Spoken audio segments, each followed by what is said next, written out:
Hello, good morning kabayan. Usap tayo ngayong umaga, wala akong cooking tutorial video. So, usap-usap lang muna tayo. So, papasalamat tayo doon sa natin sa um, what's this camera stand. Ayan o. Sumusunod, susubukan natin yun. Sumusunod na siya. So, medyo nag-upgrade tayo kaunti. So, wala tayong pag-usapang mahalaga ngayon, pero isa rin ito sa importante sa buhay natin. So, masabi na rin natin na mahalaga kung tutusin. So, kabayan, reality ng buhay tayo. Hanggat bata ka, hanggat may trabaho tayo. So, kailangan gawin mo to. Wala nang paligoy-ligoy pa. Gawin talaga natin to kasi kailangan ito. So, ikaw may trabaho ka ngayong kabayan.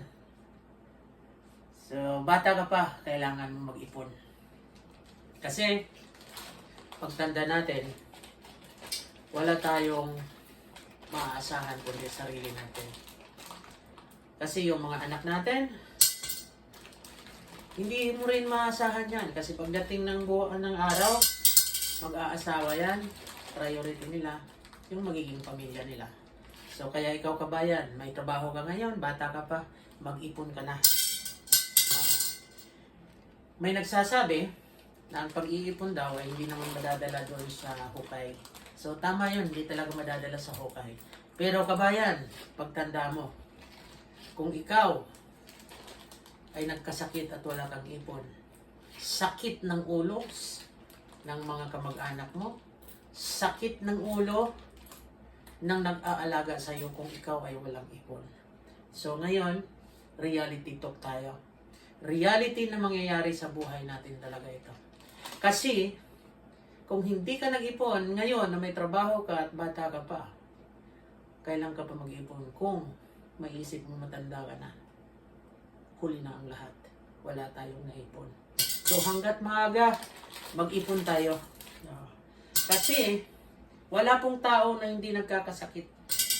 Lahat po na tao nagkakasakit. At wala pong tao na magiging bato sa mundong ibabaw. So, kailangan pa rin natin mag-ipon.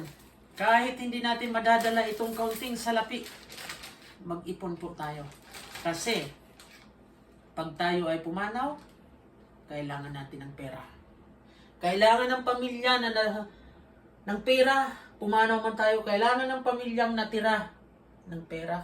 Panggastos kung tayo ay pumanaw sa mundong ibabaw. So, kabayan, mag-ipon na tayo.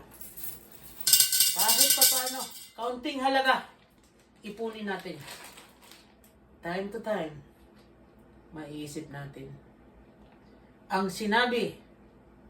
sinabi ko, maiisip nyo na yun pala ay tama. So yun lang, kaunting paalala sa inyong lahat. Huwag nyong baliwalain yan. At kung gusto nyo mga video ganito, please follow my channel, subscribe, like, and share. Bye-bye!